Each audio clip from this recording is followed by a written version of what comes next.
बिस्मिल्लाहिर्रहमानिर्रहीम। शुरू करता हूँ अल्लाह ताला के बबरकत नाम से जो दिलों के हाल बेहतर जानता है। करोड़ों दुरूद सलाम नबी व आखिरुज़्ज़मां हज़रत मोहम्मद सल्लल्लाहु अलैहि वसल्लम की ज़ात अक़दस पर, जिनके लिए ये जहान तख्लीक़ किया गया। मैं हूँ मोहम्मद मदर इकबाल।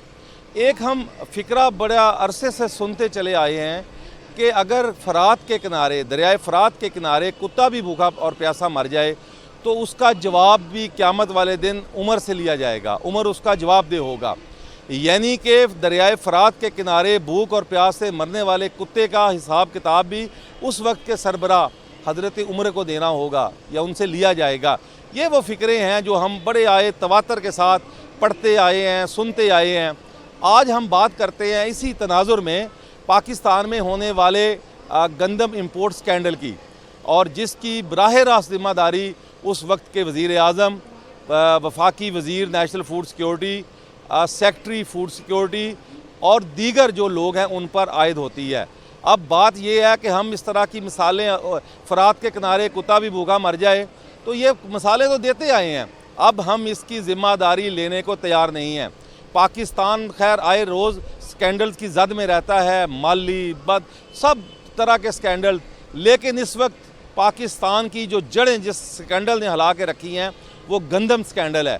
300 अरब रुपए से ज़ायद का ये गंदम स्कैंडल, और उस वक्त ये आया है कि जब हम एक डॉलर के लिए भीख मांग रहे हैं, और उन हालात में आपने 1 अरब 6 करोड़ डॉलर जो हैं वो आपने मुफ्त में लोगों की जेबों में डाल दिए हैं, और उसका अवाम जो है इस वक्त ज़लील हो रही है। यह गंदम दरामद करने का फ़ैसला निगरान दौरे हुकूमत में हुआ था। उस वक्त वज़ीर आज़म अनवारुल हक काकड़, फिर उसके बाद वफाकी वज़ीर national food security doctor Kausar Abdullah, national food security के सेक्रेटरी जो कैप्टन रिटायर्ड महमूद अहमद, और जो इनके एक एडवाइज़र, ये बराह रास्त इसके ज़िम्मेदार हैं। इन 4 अफराद को अभी तक किसी ने भी शामिल तफ्तीश नहीं किया। वज़ीर आज़म ने कमेटी तो बना दी है सेक्रेटरी कबीना डिवीज़न की सरबराही में, और उसने अपना काम भी शुरू कर दिया है, लेकिन अफसोस की बात है कि इन 4 अफराद में से किसी ने भी जो है इन 4 अफराद में से किसी से तफ्तीश शुरू नहीं की गई। सबसे अहम जो है वो जो ज़िम्मेदार हैं वो सेक्रेटरी फूड सिक्योरिटी हैं, जिनके कहने पे ये समरी तैयार हुई। वफाकी उनको अभी तक secretary captain retired Mahmood Ahmed को किसी ने अभी तक उनको नहीं बुलाया। और मज़े की बात यह है कि आपने मौजूदा secretary national food security captain retired Asif उनको ओहदे से हटा दिया है, यानी कि जो अब इस वक्त सेक्रेटरी थे, लेकिन जो साबका सेक्रेटरी हैं जिनके दौर में ये काम हुआ, जिन्होंने इनकी मंजूरी ली, जिन्होंने समरी तैयार करवाई, जिन्होंने इसका ओपन मार्केट को खुली इजाज़त दी, पता नहीं क्या मफाद था, लेकिन उनके ख़िलाफ़ अभी तक किसी किस्म की कार्रवाई नहीं हुई, और वो अभी भी सेक्रेटरी आईटी के ओहदे पर बराजमान हैं। उनसे गुज़श्ता दिनों सवाल किया गया कि आप इसके बराह रास्त ज़िम्मेदार हैं, तो उन्होंने कहा मैं तो नहीं, ये तो DPP डायरेक्ट पार्टिसिपेशन प्रोग्राम, ये वो ज़िम्मेदार है। यानी कि 1 अरब डॉलर का टीका लग गया मुल्क को, और उस वक्त लगा जब पाकिस्तान में के डॉलर की किल्लत है। अच्छा, उसका नुकसान क्या हुआ? नुकसान ये हुआ कि अब हमारे पास गंदम वो जो पहले वाली है वो पड़ी हुई है, नई गंदम आ गई है, और वो गवर्नमेंट ख़रीद नहीं रही, किसान रुल गया है। 3900 रुपये सरकारी कीमत वाली गंदम आज भी जो है वो 3200-3000 रुपये में फ़रोख्त हो रही है। अब मुझे बताएं कि किसान गंदम काश्त करेगा? जब ये समरी तैयार हो रही थी तो TCP ने और वजारत तजारत ने जो उनकी मुखालफत के बावजूद गंदम इंपोर्ट करने वालों को GST और कस्टम ड्यूटी की छूट भी दी गई। पता नहीं किसके कहने पे दी गई, क्यों दी गई। आप देखें, आप उनको कम से कम चले कोई अरबों रुपए का ये ड्यूटी ले लें उनसे, उसकी भी छूट दी गई। फिर उसके बाद कैप जो है 10 लाख का एक समरी तैयार हुई कि 10 लाख से ज़्यादा नहीं मंगवानी। सेक्रेटरी साहब ने कहा नहीं, खुली छूट दो। अब मुझे बताएं कि यूक्रेन से ये गंदम आई है, और उसके बाद आकर मार्केट पाकिस्तान की गंदम को तबाह कर दिया उसने। अब ये 4 मरकज़ी किरदार हैं जिनको वज़ीर आज़म साहब आपको इनके ख़िलाफ़ कार्रवाई करना होगी।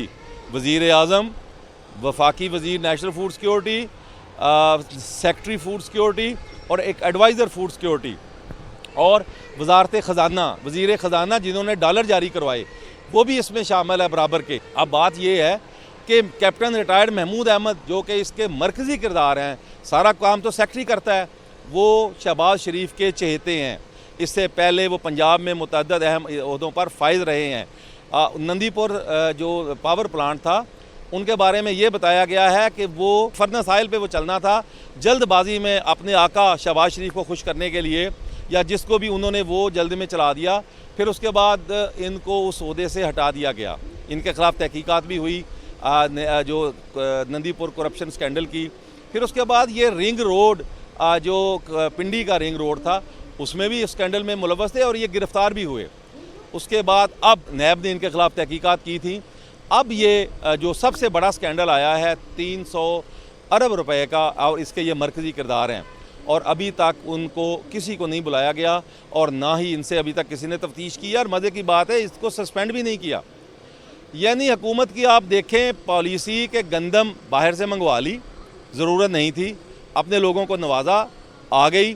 अब जो अनवारुल हक काकड़ साहब की बात मुझे समझ से बालातर है, वो ये कह बजाय अपनी के गलती मान लेते कि हाँ हमारे दौर में गलती हुई है, हमें नहीं मंगवाना चाहिए थी।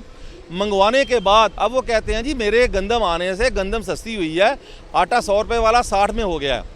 और गुज़श्ता दिनों इस्लामाबाद के एक होटल में हनीफ अब्बासी और अनवारुल हक काकड़ के माबैन तल्ख कलामी भी हुई है। उन्होंने हनीफ अब्बासी ने यह कहा कि आप इसमें बराह रास्त मुलव्वस हैं, ये सारा ज़िम्मेदार आप हैं इस गंदम इंपोर्ट स्कैंडल के। तो जिस पर अनवारुल हक काकड़ ने कहा कि मैं क्यों ज़िम्मेदार हूँ, मैंने अगर वो फार्म 47 खोल दिया नून लीग का तो सारा कच्चा चटा खुल जाएगा। ये कई टीवी चैनल ने इसको कोट भी किया है इस वाक़े को। अब मुझे बताएं कि इन हालात में हुकूमत की पॉलिसियाँ देखें कि बाहर से गंदम मंगवा ली, ज़रूरत नहीं थी, 1 अरब डॉलर ज़ाया किया। अब पाकिस्तानी काश्तकार और किसान रुल गया, उसकी गंदम फ़रोख्त नहीं हो रही। भारतीय शायर ने क्या खूब कहा है इस तरह की पॉलिसियों के बारे में, आओ हम भी इमदाद करना सीख लें हुकूमत से, आओ हम भी इमदाद करना सीख लें हुकूमत से। ये पक्का घर गिरा देती है, कच्चा घर बनाती है। हुकूमत की पॉलिसियाँ देखने के बाद दिल खून के आंसू रोता है। ये कौम को 300 अरब डॉलर यानी कि 1 अरब डॉलर से ज़ायद का टीका लग चुका है। किसान बाज़ारों में अपनी गंदम लेके फिर रहा है, ख़रीदार कोई नहीं है।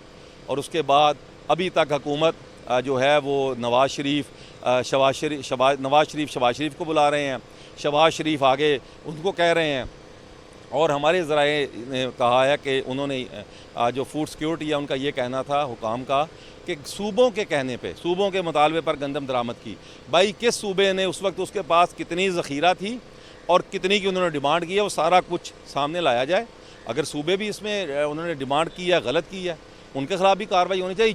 जो शख्स इसमें मुलव्वस है उसको कटहरे में लाया जाए, गिरफ़्तार किया जाए। ये कोई आप 1-1 डॉलर के लिए आपने हमें भिखारी बना दिया है, आपने सत्यानाश कर दिया है पूरी मईशत का, आपने हर चीज़ IMF के आगे घुटने टेक दिए हैं। और अब सूरत हाल ये है कि आप वो 1 अरब डॉलर ज़ाया हो गया और उसका नुकसान, चलें 1 अरब डॉलर से ज़्यादा जो हमारी काश्तकार रुल गए हैं, उनकी गंदम ख़रीदने वाला कोई नहीं है। और इन हालात में अभी तक वो बाल समीउल्लाह से कलीमुल्लाह, कलीमुल्लाह से समीउल्लाह, समीउल्लाह से फिर कलीमुल्लाह, और फिर ये गोल नहीं हो सका। ये मेरा ख्याल है इस तरह बालें हॉकी की तरह खेलने बंद करें और प्रॉपर जो है ज़िम्मेदार उसमें जो नेशनल फूड सिक्योरिटी के अफसरान हैं जो जिनको अभी तक ओहदों पर तैनात हैं उनको हटाया जाए, उनको गिरफ़्तार किया जाए ताकि ये पता चले पूरा शहबाज शरीफ साहब आप पे ज़िम्मेदारी है। नहीं तो फिर ये भी माजी की इंक्वायरियों की तरह ये भी फ़ाइलों में दब जाएगी और मुल्क लूटने वाले दंदनाते फिर रहेंगे। फिर आपको जो है वो जो जालिब के आप शेर पढ़ते हैं, फिर आइंदा इस तरह के शेर पढ़ने बंद करें, क्योंकि आपने अपनों को बचाना है और जो मुखालफीन हैं उनको रगड़ा लगाना है। ये हमारी हर हुकूमत का वतीरा रहा है। खुदारा इससे कौम को निजात दिलाइए। इसी के साथ इजाज़त दीजिए। अल्लाह हाफिज़।